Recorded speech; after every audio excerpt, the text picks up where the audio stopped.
venimos a las 5 de la mañana, a veces a las 6. Nosotros por la necesidad estamos aquí, esperando, buscando trabajo. A veces que haya trabajo, a veces no cae, pero todo modo Ahorita la crisis está muy dura ya. Hay mucha gente sin trabajo.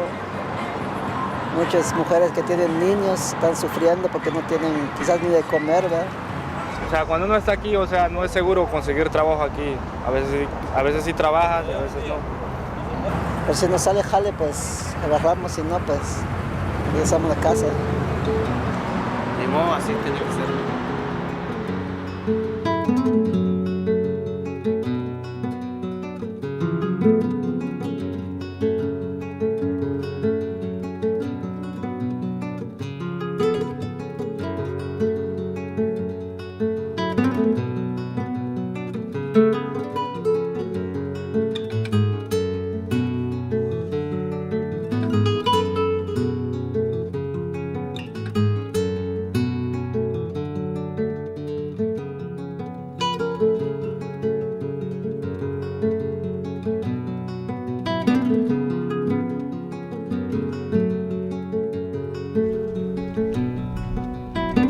¿Cómo te viniste de México? Cruzando el río y todo. Sí, cruzaste el río. Sufriendo, caminando 3 días. He crossed the river with a float, their belongings, and then they took to the side of the ranches and stuff along the freeways and walked 3 days. That's how they got here. No sé, pues que son igual que uno, andan buscando también pues para salir adelante y todo eso, pero ponen sus reglas también. He feels like they're just like everyone else. They want to work. In their country, refineries are run by drug lords. They put their own people in there to work, so he gets left out. So what does he do? Can't find any work. There's no builders over there, and nobody helps him. You know, nobody wants to help him. Do you know what happens to illegal aliens who turn up in Mexico? They're put in jail immediately.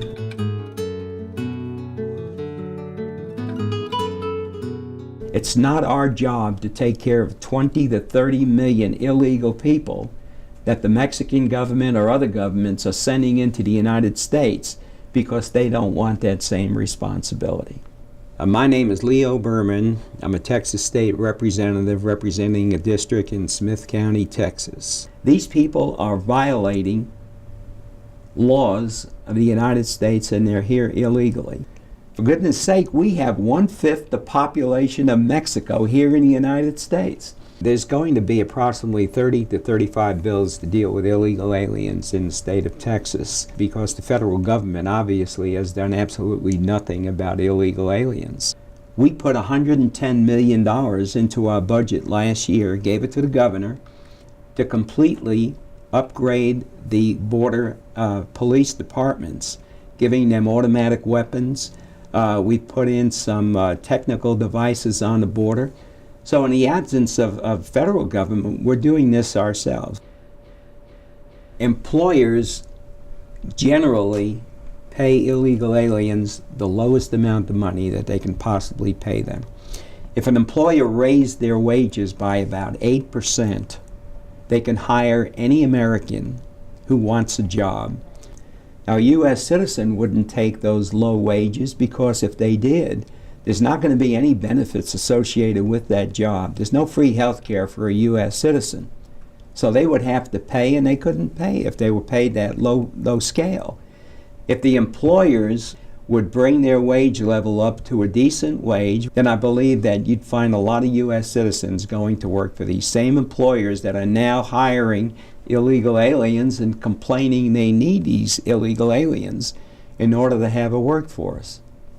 Does a murderer have any rights? Does a rapist have any rights? What criminal has rights? When someone is in this country illegally, what rights do they have? They have no rights.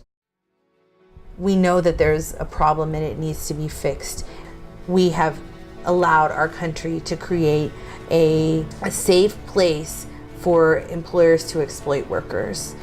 Immigrant workers, because they need a job, sometimes they risk everything. I guess part of the fear of these workers is they're afraid to speak out and say that they're being abused. They're law-abiding citizens. It's just our law. How do they work with them? They come to our country and they say, we don't know the laws here. when you sit down for your meal, you have to think about where all of that food came from.